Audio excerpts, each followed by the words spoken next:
차가운 수갑이 손목을 파고드는 감각은 생각보다 훨씬 더 날카롭고 현실적이었습니다.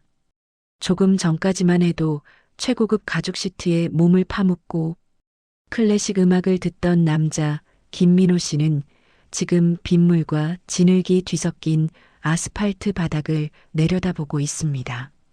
자신의 분신과도 같았던 8천만 원짜리 검은색 세단. 그 화려한 성벽에서 끌려 나오는 데는 채 1분도 걸리지 않았습니다. 지나가던 차량들이 속도를 늦추며 이 비참한 광경을 구경합니다. 민호 씨는 고개를 들 수 없었습니다. 죄책감 때문이 아니었습니다. 쪽팔림 그리고 이해할 수 없는 분노 때문이었습니다. 도대체 누가 나를 신고했다는 거야? 여러분 믿었던 도끼에 발등 찍힌다는 말이 있죠.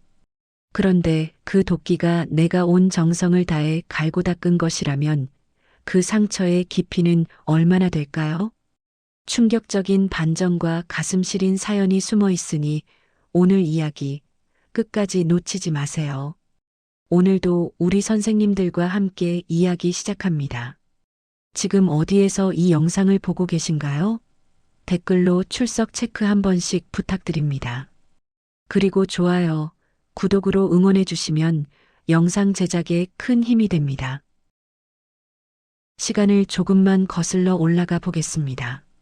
35세 김민호.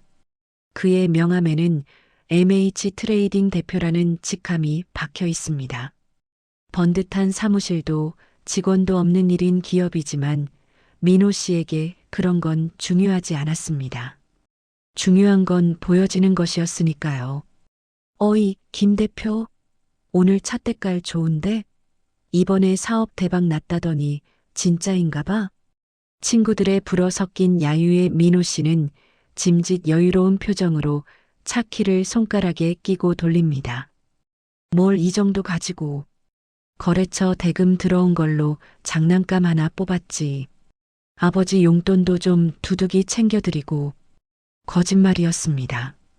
이 차도 지갑 속에 꽂힌 수표도 그리고 오늘 친구들과 700만 원짜리 내기 골프 비용도 전부 아버지 김영식 씨의 30년 근속 퇴직금 통장에서 나온 돈이었습니다.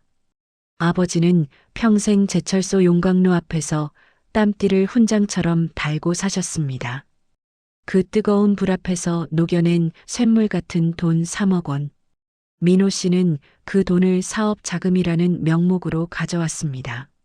아버지, 요즘 코인이다 주식이다 해서 돈 불리는 게 유행이에요. 저 믿으세요. 딱 1년이면 2배로 불려드릴게요. 그 한마디에 아버지는 평생의 노후를 아들의 손에 쥐어주었습니다.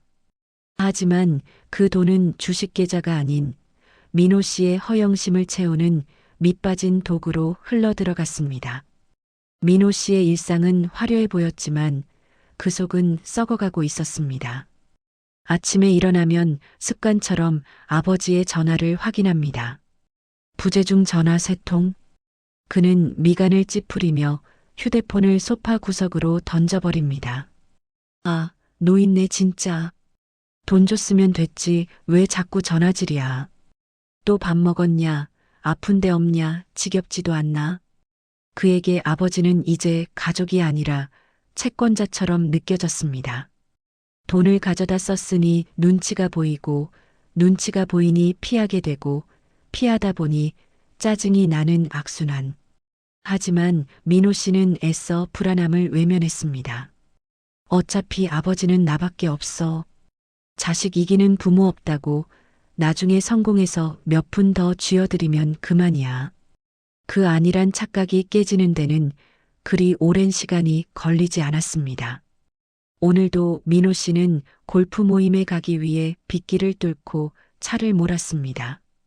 트렁크에는 500만 원짜리 신상 드라이버가 실려 있었고 조수석에는 친구들에게 자랑할 고급 양주가 놓여 있었습니다.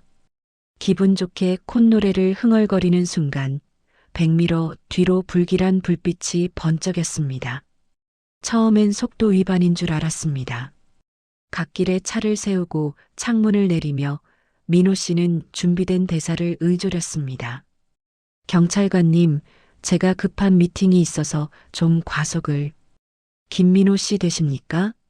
경찰관의 목소리는 빗소리에 묻혀 건조하게 들렸습니다.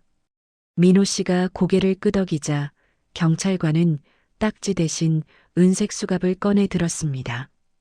차량 도난 및 특수절도 혐의로 긴급 체포합니다. 차에서 내리세요. 네, 도난이요? 무슨 소리예요? 이거 우리 아버지 차예요. 아버지가 저 타라고 주신 거라고요. 민호 씨는 억울함에 소리를 질렀습니다. 가족끼리 타는 차에 도난이라니 이건 명백한 행정착오라고 생각했습니다. 아버지가 치매기가 있어서 헛소리를 했거나 경찰이 전산 오류를 일으킨 게 분명했습니다.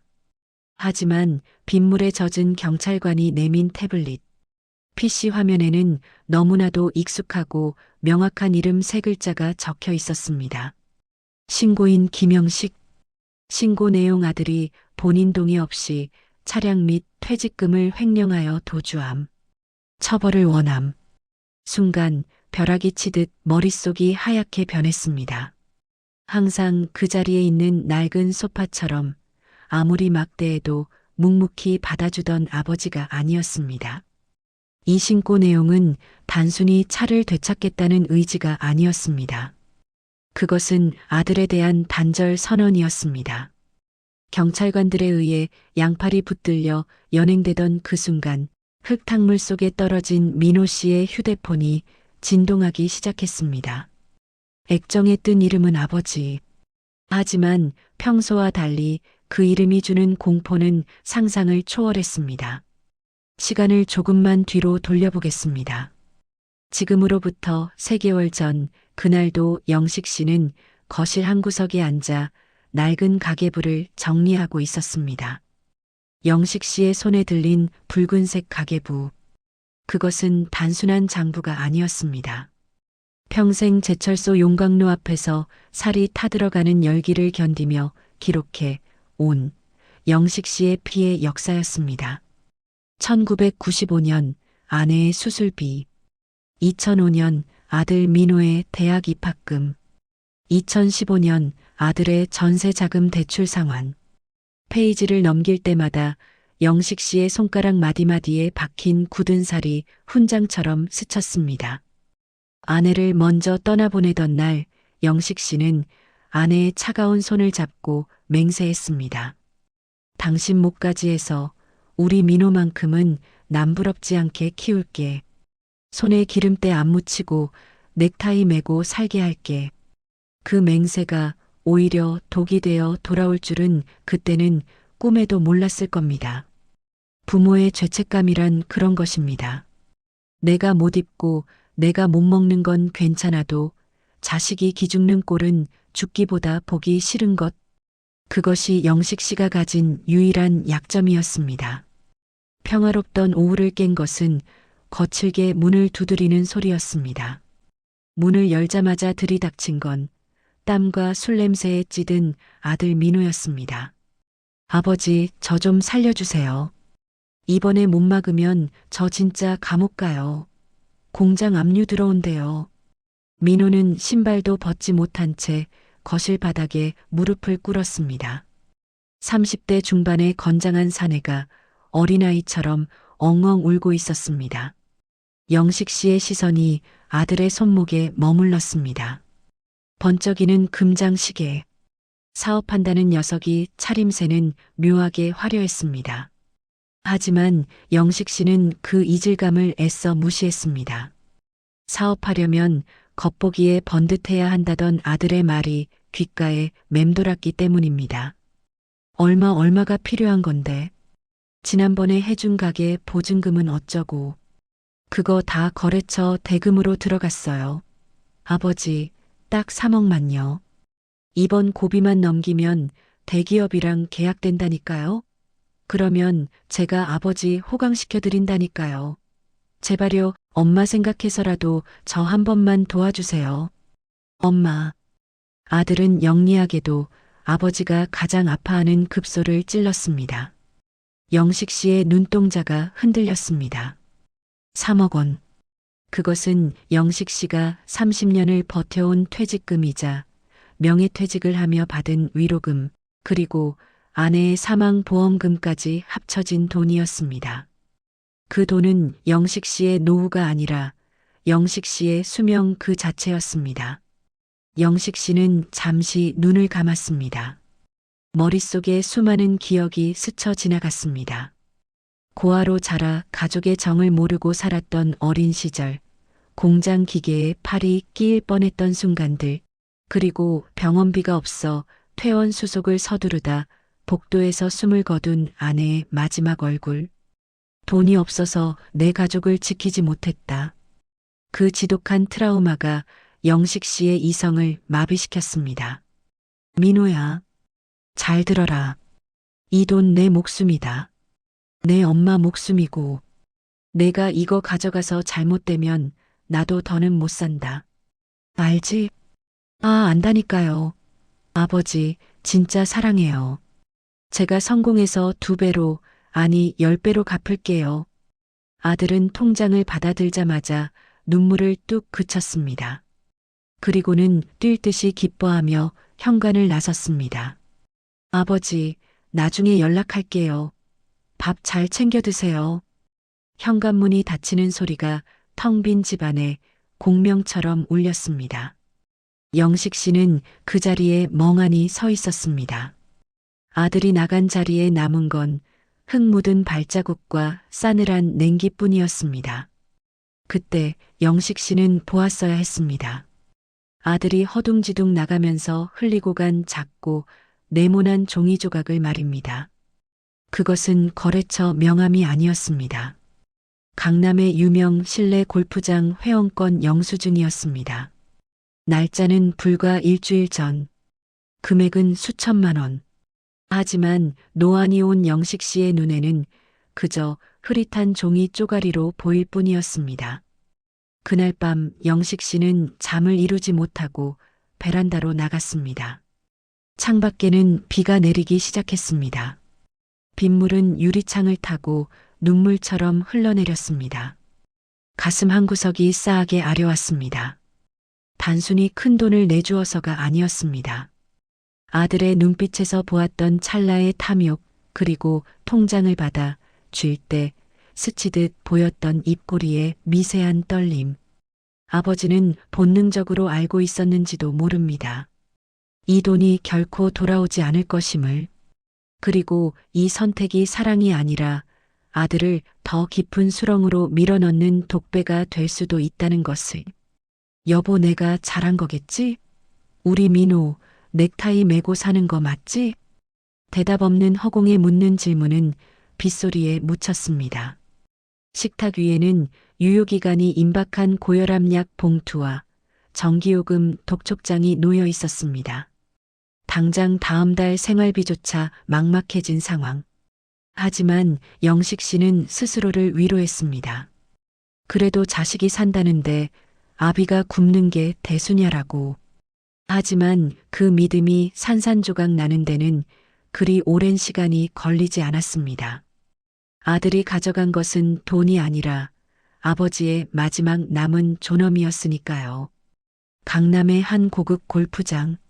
장마철을 앞둔 습한 바람이 불어오고 있었지만 필드 위는 별세계처럼 평화로웠습니다. 영식 씨는 클럽하우스 구석, 조경수 뒤에 몸을 숨긴 채 떨리는 눈으로 전방을 주시했습니다. 며칠 전부터 아들의 카드 내역서에서 수상한 낌새를 느꼈던 터였습니다. XX홀딩스, XX컨트리클럽. 공장 기계 부품 업체라고 둘러대기엔 너무나 화려한 이름들이었습니다. 설마 했습니다. 사업 살려보겠다며 피눈물 흘리던 놈이 에어컨도 안 나오는 여간방에서 컵라면으로 끼니 때운다던 놈이 여기 있을 리 없다고 믿었습니다. 하지만 영식 씨의 시야에 들어온 건 머리부터 발끝까지 수백만 원짜리 명품 골프웨어로 휘감은 아들 민호였습니다. 나이스. 봤냐? 오늘감 제대로네. 야, 김 사장. 이번 홀 배판인 거 알지? 너 지난번에 잃은 거 만회하려면 이번에 100만 원은 걸어야 해. 걱정 마. 자금 빵빵해. 늙은이가 퇴직금 털어준 3억 있잖아. 그거 어차피 꽁돈이야. 내가 불려서 갚아주면 될 거 아냐? 캐디님, 여기 팁 좀 받으시고 오늘 분위기 좀 띄워봐요. 꽁돈. 영식 씨의 귀에 그 두 글자가 쇠꼬챙이처럼 박혔습니다. 30년입니다. 1500도가 넘는 용광로 앞에서 살가죽이 벗겨지는 화상을 입어가며 남들이 버린 고철을 주워가며 모은 돈이었습니다. 아내의 수술비를 아끼고 아껴 남겨둔 그야말로 목숨과 바꾼 돈이 아들 입에서는 그저 게임 판돈인 꽁돈으로 불리고 있었습니다. 영식 씨는 쥐고 있던 낡은 장우산을 지팡이 삼아 비틀거리는 다리를 옮겼습니다. 눈앞이 붉게 물들었습니다. 이성의 끈이 툭 하고 끊어지는 소리가 들린 것은 그때였습니다. 김민호. 필드 위로 걸어 들어오는 초라한 노인의 등장에 일행들의 시선이 집중되었습니다. 흑투성이 구두, 목이 늘어난 티셔츠, 그리고 덜덜 떨리는 손에 들린 낡은 우산. 화려한 골프장 풍경과 더할 나위 없이 이질적인 모습이었습니다. 퍼팅을 준비하던 민호가 소스라치게 놀라며 뒷걸음질 쳤습니다. 아, 아버지, 여기가 어디라고 아니, 어떻게 알고 왔어요? 여기가 공장이냐? 이게 내가 말한 기계야? 내 피 같은 돈 3억이 젓갓 쇠몽둥이 휘두르는데 쓰는 돈이었어? 말해봐라, 이놈아. 영식 씨가 달려들어 아들의 멱살을 잡았습니다. 잘 다려진 명품 셔츠가 노인의 거친 소나기에 구겨졌습니다. 아, 이거 안 나요? 사람들 보잖아요. 창피하게 진짜 왜 이래? 민호야, 이분이 내가 말한 투자자셔? 아이고, 분위기 다 깨지네. 야, 우리 먼저 간다? 100만 원은 나중에 입금해라. 친구들은 비웃음 섞인 표정으로 카트를 타고 멀어져 갔습니다. 남겨진 건 씩씩거리는 아버지와 얼굴이 불그락푸르락해진 아들뿐이었습니다. 그때 민호의 주머니에서 요란한 알림음이 울렸습니다. 제기랄. 화면에는 두 개의 메시지가 떠 있었습니다. 하나는 저축은행 이자, 미납 3회 누적, 금일부로 담보 차량 압류 예정이라는 차가운 통보. 다른 하나는 믿었던 동업자의 문자였습니다. 김 사장 미안. 이번 사업 건은 없던 걸로 하자. 너네 아버지 깽판 치는 거 소문 다 났더라.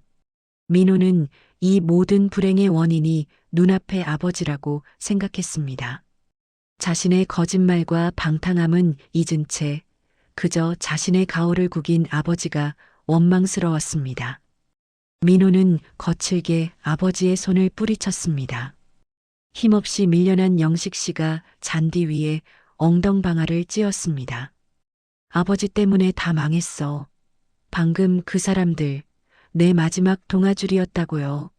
저 사람들이랑 어울려야 정보를 얻고 투자를 받을 거 아니에요. 아버지가 사업을 알아요? 평생 쇳물이나 만지던 분이 비즈니스를 뭘 아냐고요. 비즈니스? 도박이 비즈니스냐? 거짓말이 사업이야? 내 놈은 괴물이다. 내가 괴물을 키웠어. 영식 씨가 바닥을 치며 오열했지만 민호의 눈빛은 이미 돌아버린 뒤였습니다. 그는 바닥에 떨어진 모자를 신경질적으로 털며 아버지를 내려다보았습니다. 그리고 결코 해서는 안 될 말을 내뱉고 말았습니다. 훗날 이 말이 자신의 목을 조르는 올가미가 될 줄은 꿈에도 모른 채 말입니다. 착각하지 마세요. 아버지 퇴직금? 그거 어차피 할아버지 산소 팔아서 생긴 돈이랑 합친 거잖아요. 원래 우리 집 돈이었다고요. 내가 내 돈 쓰겠다는데 왜 도둑 취급이에요? 그리고 아버지가 뭐라 하든 이미 늦었어요. 그 돈 제가 다 투자해서 이제 없다고요. 민호는 골프채 가방을 둘러매고 뒤도 돌아보지 않고 주차장 쪽으로 걸어갔습니다. 진짜 재수가 없으려니까. 아들이 중얼거리는 소리가 바람에 실려 영식 씨의 귀에 닿았습니다. 덩그러니 남겨진 푸른 잔디 위. 영식 씨는 멍하니 아들의 뒷모습을 바라보았습니다. 방금 넘어질 때 꺾여버린 낡은 우산살이 마치 영식 씨의 부러진 마음처럼 처참하게 덜렁거리고 있었습니다. 다리에 힘이 풀려 일어날 수가 없었습니다. 분노가 지나간 자리에 차디찬 공허함만이 밀려왔습니다. 하늘이 어둑해지기 시작했습니다. 영식 씨는 그제야 깨달았습니다. 자신이 잃어버린 건 3억 원이라는 돈이 아니라 아들이라는 존재 그 자체였다는 것을요. 그리고 마음속에서 무언가가 조용히 하지만 확실하게 닫히는 소리가 들렸습니다. 그것은 부성애라는 이름의 문이 닫히는 소리이자 잔혹한 교육이 시작됨을 알리는 신호탄이었습니다. 영식 씨는 떨리는 손으로 품 안에서 휴대폰을 꺼내 들었습니다. 액정 위로 빗방울 하나가 툭 하고 떨어졌습니다. 화면은 홀로 남은 영식 씨의 굽은 등을 비추며 점점 멀어집니다. 흐린 하늘에서 굵은 빗줄기가 쏟아지기 시작하고 빗소리 사이로 영식 씨의 나지막한 목소리가 깔립니다. 여보세요. 경찰서죠. 도난 신고 좀 하려고 합니다. 영식 씨는 그날 밤 떨리는 손으로 아들에게 문자를 보냈습니다. 추궁이 아니었습니다. 그저 아비로서 건네는 마지막 동아줄이었습니다. 민호야, 힘들지? 아빠가 도울 거 있으면 말해라. 밥은 굶지 말고. 하지만 답장은 오지 않았습니다. 대신 날아온 것은 아들이 아닌 관리사무소의 독촉장이었습니다. 아들의 사업 자금 명목으로 대출을 받느라 밀리기 시작한 관리비가 어느새 3달치나 연체되어 있었습니다. 다음 날 영식 씨는 지푸라기라도 잡는 심정으로 은행을 찾았습니다. 아들이 사업자 등록 문제로 필요하다며 가져갔던 인감과 서류들, 혹시라도 뭔가 잘못된 게 없는지 확인하고 싶었습니다. 아니, 아가씨. 내가 이 통장 주인이라니까? 아들이 사업한다고 가져갔는데 내역 좀 뽑아줘 봐요. 지금 돈이 한 푼도 안 남아 있다는 게 말이 돼? 고객님, 죄송합니다만 현재 전산상으로는 본인 확인이 되셔도 해당 계좌는 압류 방지 설정이 해제되어 인출 내역에 대한 상세 조회는 명의자분께서 직접 오시거나 위임장이. 내가 명의자라니까. 내가 김영식이야. 내 돈 내가 확인하겠다는데 뭐가 이렇게 복잡해. 고객님, 지금 소란 피우시면 청원경찰 부를 수밖에 없어요. 그 차가운 한마디가 영식 씨의 가슴을 후벼 팠습니다. 평생을 법 없이도 살았던 그에게 세상의 규칙은 이제 아들을 지키는 방패가 아니라 아비의 눈과 귀를 가리는 벽이 되어 있었습니다. 은행 문을 나서는 영식 씨의 등 뒤로 사람들의 수군거림이 화살처럼 박혔습니다. 영식 씨는 결국 아들이 산다는 강남의 오피스텔로 향했습니다. 직접 만나서 눈을 보고 물어야 했습니다. 정말 사업이 힘든 건지 아니면 아비의 노후를 저당 잡혀 내 욕심을 채운 건지. 하지만 그곳조차 영식 씨를 허락하지 않았습니다. 아버님, 입주민 호출 확인 안 되면 못 들어가십니다. 아드님이 전화를 안 받으시는데 어쩌라고요. 아니, 내가 아버지라니까? 내 아들 집에 내가 못 들어가는 게 말이 돼? 저기 저 차, 저거 내가 사준 거야. 민호야. 김민호. 여기 로비에 잡상이 나니 외부인 난동입니다. 지원 바랍니다. 아, 사장님들이 싫어하세요. 규정상 안 된다고요. 보안 요원은 영식 씨를 잡상인 취급했습니다. 유리문 너머로 화려한 옷을 입은 사람들이 바쁘게 오가는 모습이 보였습니다. 그 유리벽 하나가 마치 3억 원이라는 거대한 강물처럼 영식 씨와 아들 사이를 갈라놓고 있었습니다. 그때 영식 씨의 휴대폰이 울렸습니다. 민호였습니다. 아, 아버지. 쪽팔리게 거기서 뭐 하세요? 경비실에서 연락 왔잖아요. 나 지금 바쁘다니까요. 민호야, 너 바쁜 거 안다. 아는데 아빠가 지금 당장 관리비 낼 돈도 없어서 그래. 저번에 가져간 돈 중에 딱 50만 원만. 아이씨, 진짜. 내가 나중에 5억으로 갚는다니까 왜 자꾸 푼돈 가지고 보채요? 사람 피 말리게 진짜. 끊어요. 미팅 들어가니까. 뚝. 전화가 끊겼습니다. 수화기 너머로 들려오던 소음은 미팅 장소의 정막이 아니었습니다. 경쾌한 음악 소리, 그리고 김 사장, 샷굿인데? 하며 웃는 낯선 여자들의 목소리. 영식 씨는 그제야 인정해야 했습니다. 아들의 미팅은 아비의 장례비를 태워 만든 유흥이라는 것을. 터덜터덜 집으로 돌아오던 길 영식 씨의 눈에 낡은 전단지 하나가 들어왔습니다. 평소라면 거들떠보지도 않았을 무료 법률 상담, 채무관계 전문이라는 문구.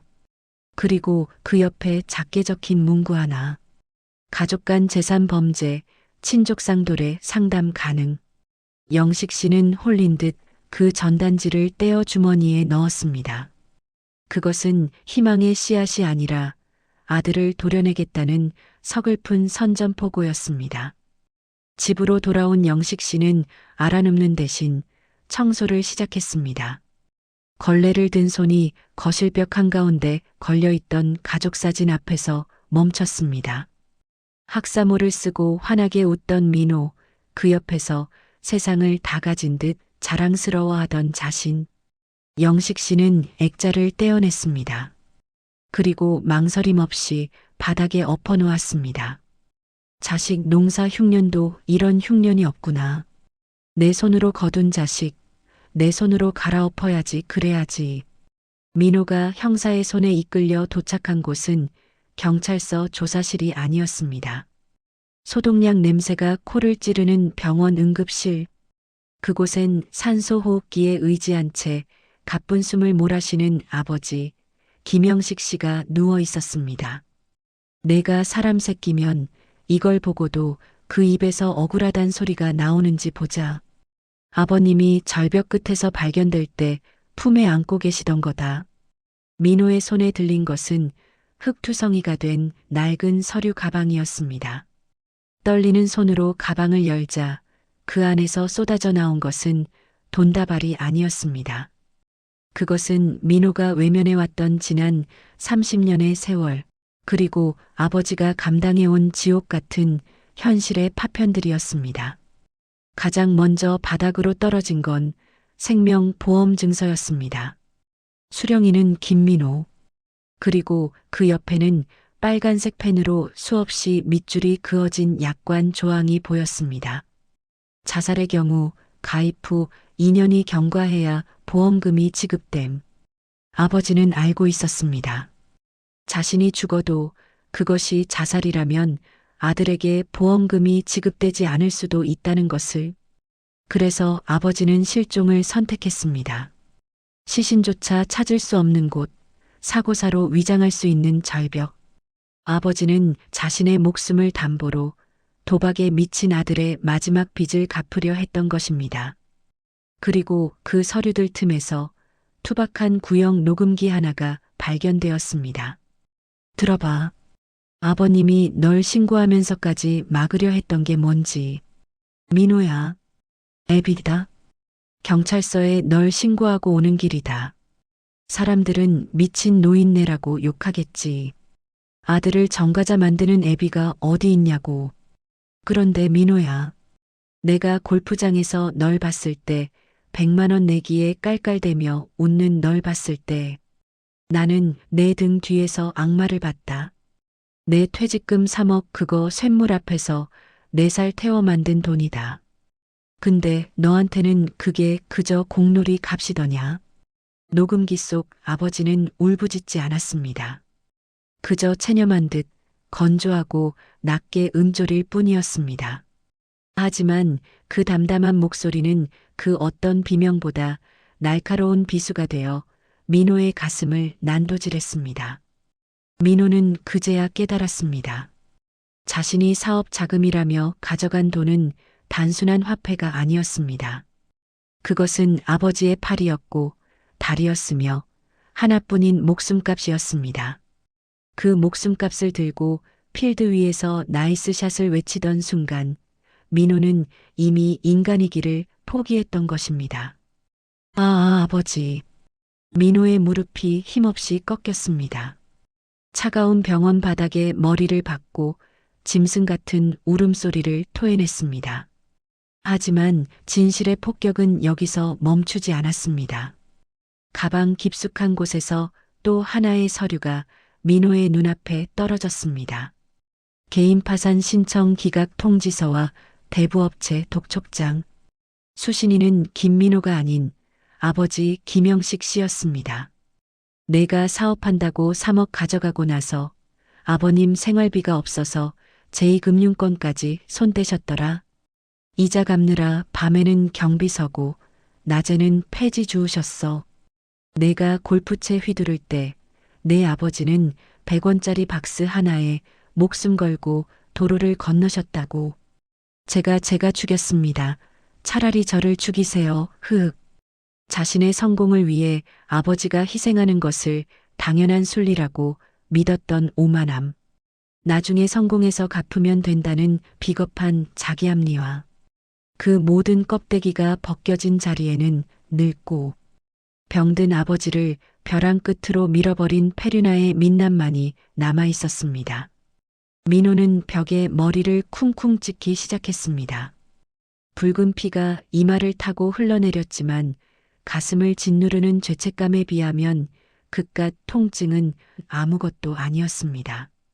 그때였습니다. 민호의 눈물 젖은 시야에 들어온 작은 물체 하나. 아버지가 절벽으로 가기 직전 편의점에서 샀을 것으로 추정되는 싸구려 소화제 한 병이었습니다. 그리고 그 병에는 삐뚤빼뚤한 글씨로 쓴 포스트잇이 붙어 있었습니다. 우리 민호 사업하느라 속 많이 쓰리지? 밥 거르지 마라. 애비가 미안하다. 능력 없어서 더 못해줘서 미안하다. 으악. 아버지. 죽음을 결심한 순간에도 아들의 속쓰림을 걱정했던 아버지.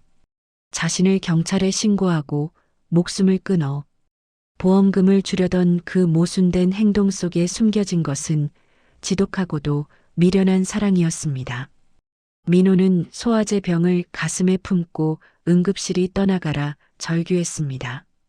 되돌릴 수 없다는 공포, 갚을 수 없다는 절망, 그리고 무엇보다 자신이 괴물이 되어버렸다는 끔찍한 자각이 민호를 완전히 무너뜨렸습니다.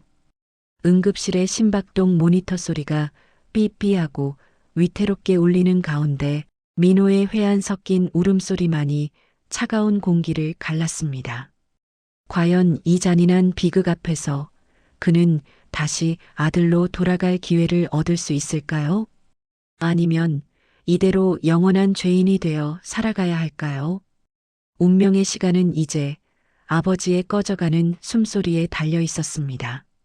그날따라 병원 복도에 스며드는 새벽빛이 유난히 시리고 투명했습니다. 마치 지난밤의 그 소란스러웠던 폭우가 세상의 모든 소음을 씻겨 내려보낸 듯 병원은 깊은 침묵 속에 잠겨 있었습니다. 민호는 중환자실 유리창 너머 산소호흡기에 의지해 가쁜 숨을 몰아쉬는 아버지를 한참이나 바라보다가 아버지가 쓰러질 때까지 품에서 놓지 않았다는 낡은 가방을 열었습니다. 가방 안에서 훅 하고 끼쳐오는 냄새. 그것은 오래된 종이 냄새이자 아버지의 옷에서 늘 나던 파스 냄새, 그리고 쇠 냄새였습니다. 그 안에는 다 달아빠진 안경집과 도장, 그리고 모서리가 너덜너덜해진 대학 노트 한 권이 들어 있었습니다. 그것은 가계부였습니다. 아니, 가계부라기보다는 아버지 김영식이라는 사람의 생존 기록에 가까웠습니다. 10원 단위 하나까지 꼼꼼하게 적어내려간 볼펜 자국은 꾹꾹 눌러 쓴 힘 때문에 뒷장까지 배겨 있었습니다. 민호의 눈동자가 떨리며 장부의 기록들을 훑어 내려갔습니다. 2005년 3월 2일 민호 대학 입학금, 야근 수당 6개월치 적금 일부 해약. 우리 아들 장하다. 2008년 1월 민호 어학 연수비 송금, 회식비 아낌, 점심은 당분간 컵라면으로.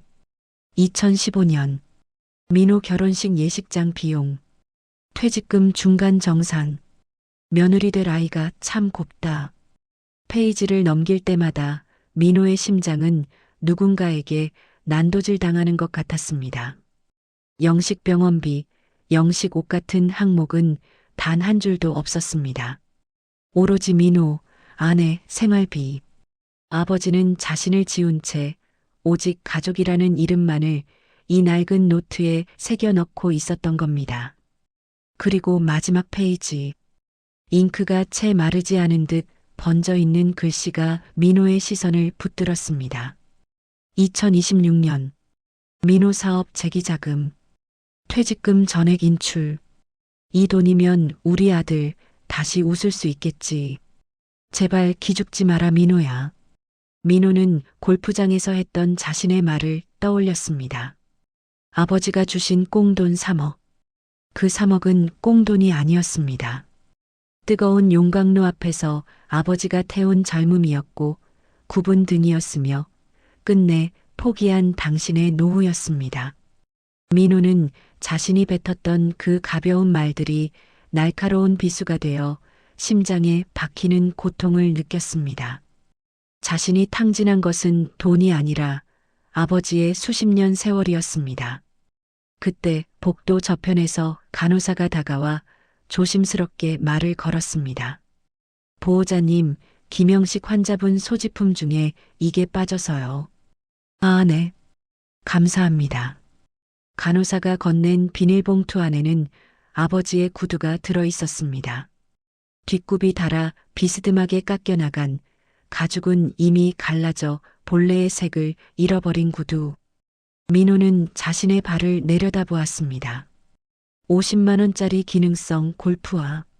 티끌 하나 없이 깨끗한 그 신발이 순간 너무나 부끄럽고 역겨워 민호는 황급히 발을 뒤로 숨겼습니다.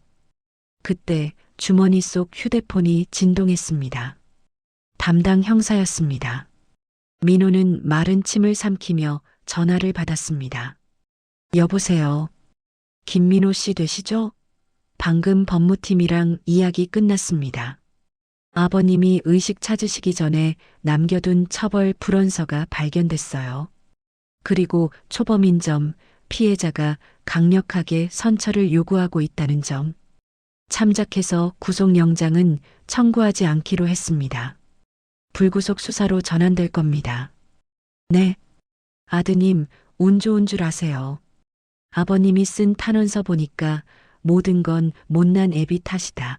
자식 앞길 막지 말아달라고 아주 구구절절 써놓으셨더구만. 조사 날짜 잡히면 다시 연락할 테니 성실히 나오세요. 전화는 끊어졌지만 형사의 마지막 말이 귓가에서 웅웅거렸습니다. 모든 건 못난 애비 탓이다. 벼랑 끝에 몰려 죽음을 결심한 순간에도 아버지는 아들이 전과자가 되는 것을 막기 위해 미리 탄원서까지 써두었던 것입니다. 민호는 벽에 머리를 기대고 눈을 감았습니다. 도대체 부모의 사랑이란 어디까지인 걸까요? 자신은 아버지를 기망하고 등쳐먹은 사기꾼일 뿐인데 아버지는 여전히 자신을 보호하려 하고 있었습니다. 민호는 천천히 자리에서 일어났습니다. 그리고 바닥에 놓인 아버지의 낡은 구두를 집어들었습니다.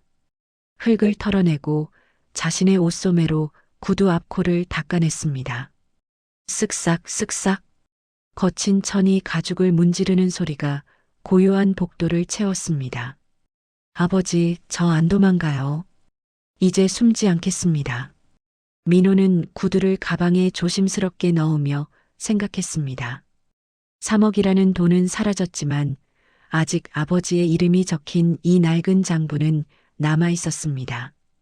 그리고 닳아버린 구두도 남아 있었습니다. 모든 것이 끝났다고 생각했던 순간 역설적이게도 민호는 아버지가 남긴 이 초라한 유산들 속에서 다시 일어설 희망을 보았습니다. 그것은 돈으로 살 수 있는 희망이 아니었습니다. 내 아버지가 나를 포기하지 않았다는 세상에서 가장 든든하고 무거운 믿음이었습니다.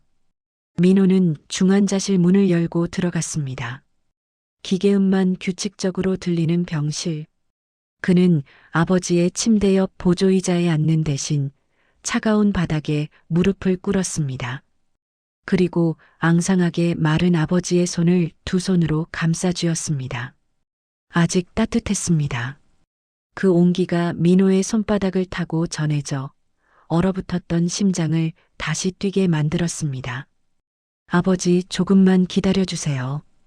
이번엔 제가 아버지 구두 닦아드릴게요. 달아 없어진 국도 제가 다시 갈아 끼울게요.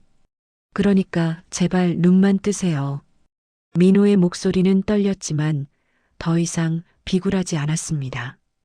비록 빈털터리의 빚쟁이 신세였지만 그는 지금 이 순간만큼은 세상 그 누구보다 부유한 아버지의 유산을 물려받은 아들이었습니다. 폭우는 그쳤고 길었던 밤도 지나갔습니다. 이제 민호에게 남은 건 엉망이 된 인생을 피해 도망치는 것이 아니라 묵묵히 흙탕물을 닦아내고 앞으로 걸어가는 일뿐이었습니다. 그날 아침 그는 알람이 울리기 전에 눈을 떴습니다. 예전의 민호라면 숙취에 찌들어 점심때가 다 되어서야 일어났을 시간입니다. 하지만 이제 그에게 늦잠은 사치였습니다. 그는 찬물로 세수를 하며 거울을 보았습니다. 핏발선 눈, 거칠어진 피부. 거울 속 남자는 더 이상 강남 골프장을 누비던 김 사장이 아니었습니다. 그저 빚을 갚아야 할 죄인 김민호일 뿐이었습니다. 민호가 선택한 곳은 아버지와 같은 땀 냄새가 나는 곳, 택배 상하차장이었습니다. 처음 며칠은 지옥 같았습니다. 평생 펜대만 굴리고 골프채 그립이나 잡던 손이었습니다. 쌀가마니보다 무거운 박스들이 쉴 새 없이 밀려들 때마다 허리가 끊어질 듯 비명을 질렀습니다. 하지만 민호는 쉴 수 없었습니다. 박스 하나를 옮길 때마다 생각했습니다. 아버지는 이 고통을 30년 동안 견뎠다. 용광로 앞의 열기는 이것보다 100배는 더 뜨거웠을 것이다.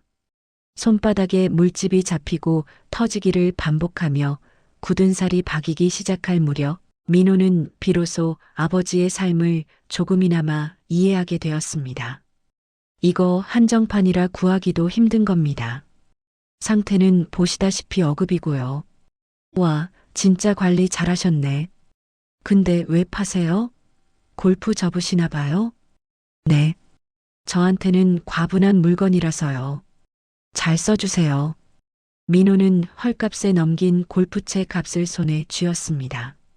3억 원을 탕진하며 샀던 허영심의 덩어리들이 사라지자 트렁크는 텅 비어버렸습니다. 그 공허함이 오히려 홀가분했습니다. 그는 그 돈을 들고 편의점으로 달려가 캔 맥주 대신 4,000원짜리 도시락 2개를 샀습니다. 하나는 자신의 점심, 또 하나는 아내를 위한 저녁이었습니다. 집안의 공기도 달라졌습니다. 예전엔 민호가 들어오면 아내는 방으로 들어가 버리곤 했습니다. 남편의 거짓말과 허세에 지칠 대로 지쳐 있었기 때문입니다. 하지만 오늘은 달랐습니다. 땀과 흙먼지를 뒤집어 쓰고 들어온 민호를 아내는 말없이 바라보았습니다. 왔어? 씻어. 밥 차려줄게. 아니야, 당신 힘든데. 나 그냥 대충 먹고 씻고 나와. 된장찌개 끓여놨어. 식탁 위에는 소박한 찌개 하나와 김치뿐이었지만 민호에게는 그 어떤 고급 레스토랑의 코스 요리보다 목이 메는 밥상이었습니다. 숟가락을 들던 민호의 손이 미세하게 떨렸습니다. 그는 국물을 한 숟가락 떠먹고는 푹 숙인 고개로 눈물을 삼켰습니다. 가족이라는 이름이 이렇게 따뜻하고 무거운 것인 줄 미처 몰랐던 지난날이 사무치게 후회스러웠습니다. 일주일 뒤 월급날이 되자마자 민호는 병원으로 향했습니다. 그의 손에는 작은 쇼핑백과 통장 하나가 들려 있었습니다. 병실 문 앞에서 그는 몇 번이나 심호흡을 해야 했습니다. 영식 씨는 창밖의 마른 나뭇가지들을 바라보고 있었습니다. 인기척에 고개를 돌린 영식 씨의 눈빛은 여전히 건조했습니다. 하지만 전처럼 차가운 분노는 아니었습니다. 그저 모든 것을 내려놓은 노인의 쓸쓸함이었습니다. 아버지 식사는 하셨어요? 그래. 병원 밥이 뭐 맛이 있겠냐마는. 저기 이거요. 민호는 떨리는 손으로 통장과 쇼핑백을 내밀었습니다. 영식 씨는 의아한 듯 통장을 펼쳤습니다. 입금 150만 원 첫 월급 일부. 그것은 민호가 뼈 빠지게 일해받은 첫 월급 중 생활비를 뺀 전액이었습니다. 3억 원에 비하면 티끌 같은 돈이었지만 그 무게는 결코 가볍지 않았습니다. 이번 달 월급이에요. 이거 매달 드릴게요. 10년이 걸리든 20년이 걸리든 제가 쓴 돈 다 채워놓을게요. 그리고 이거. 민호가 쇼핑백에서 꺼낸 것은 구두였습니다.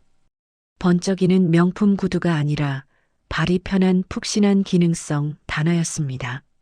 지난번 아버지가 쓰러졌을 때 굽이 다 달아 비스듬해져 있던 그 낡은 구두가 민호의 가슴에 못처럼 박혀 있었기 때문입니다. 아버지 신발 너무 낡았더라고요. 제가 그것도 모르고 맨날 제 신발만 비싼 거 신고 죄송해요, 아버지. 한번 신어보세요. 영식 씨는 한참 동안 새 신발을 내려다보았습니다.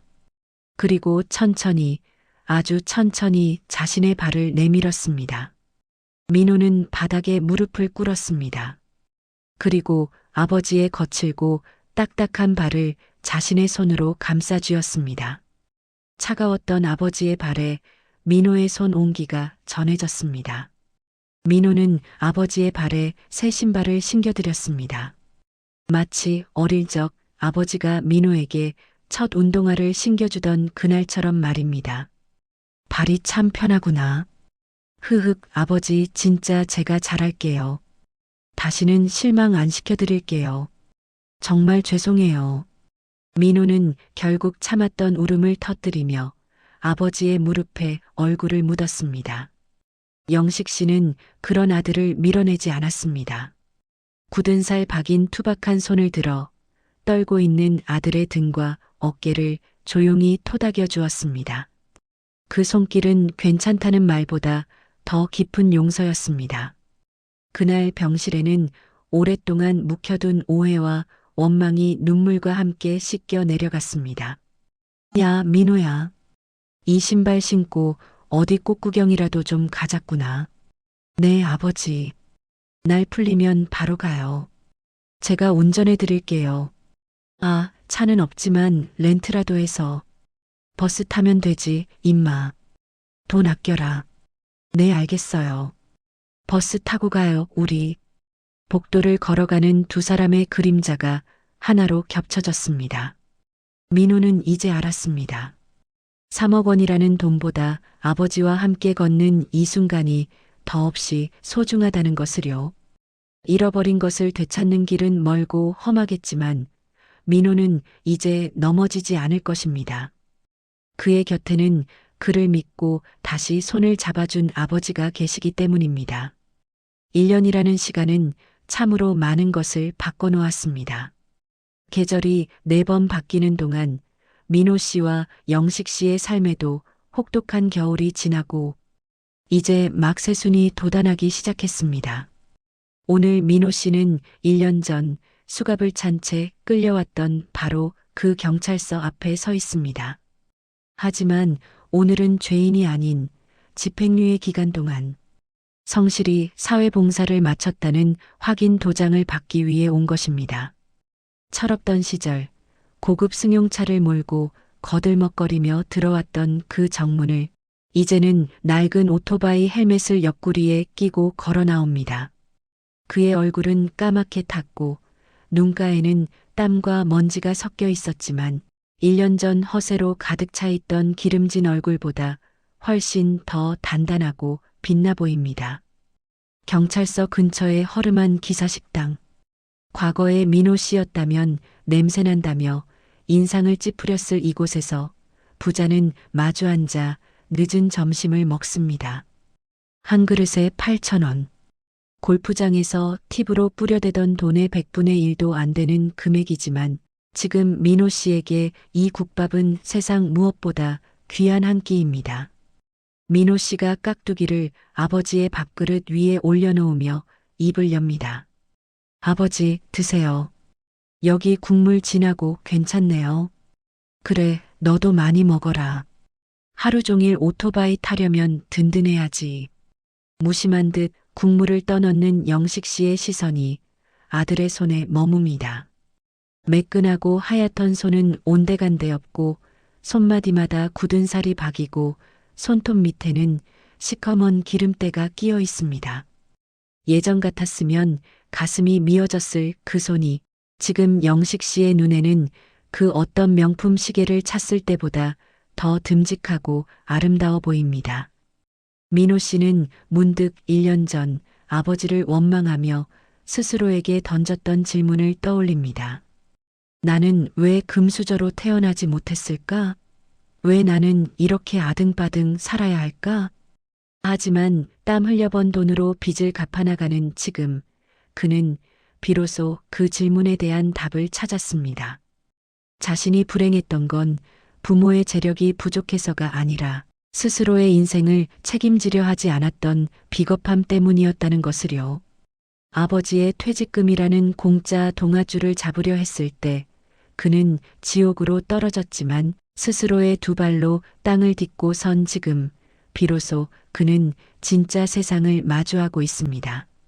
아버지, 이거요. 이게 뭐냐? 이번 달 생활비요. 그리고 그 안에 통장 하나 있어요. 아버지 퇴직금, 원금 다 갚으려면 아직 10년은 더 걸리겠지만 그래도 이자라고 생각하고 받으세요. 50만 원 넣었어요. 민호 씨의 목소리가 미세하게 떨립니다.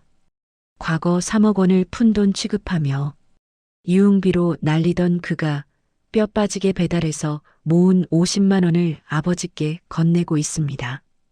영식 씨는 그 얇은 통장을 받아들고 한참을 말없이 내려다봅니다. 그 통장의 무게는 종이 몇 장의 무게가 아니었습니다. 그것은 잃어버릴 뻔했던 아들의 양심이자 다시 찾은 가족의 미래였습니다. 고생했다. 내 아들, 진짜 고생했어.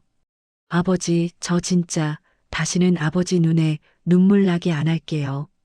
죄송해요. 그리고 안 버려주셔서 감사합니다. 결국 민호 씨가 고개를 숙이며 눈시울을 붉힙니다. 영식 씨는 투박한 손으로 아들의 어깨를 가만히 두드립니다. 과거 골프장에서 느꼈던 분노의 손길이 아닌 용서와 화해의 온기가 담긴 손길입니다. 이제 헤어져야 할 시간. 민호 씨는 다시 저녁 배달을 위해 오토바이에 오릅니다.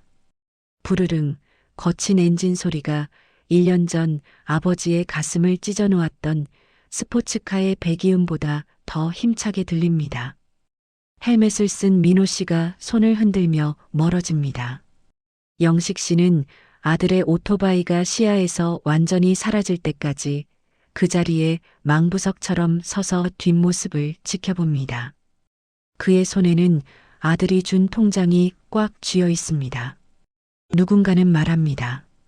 사람은 고쳐 쓰는 게 아니라고요. 하지만 영식 씨는 믿었습니다.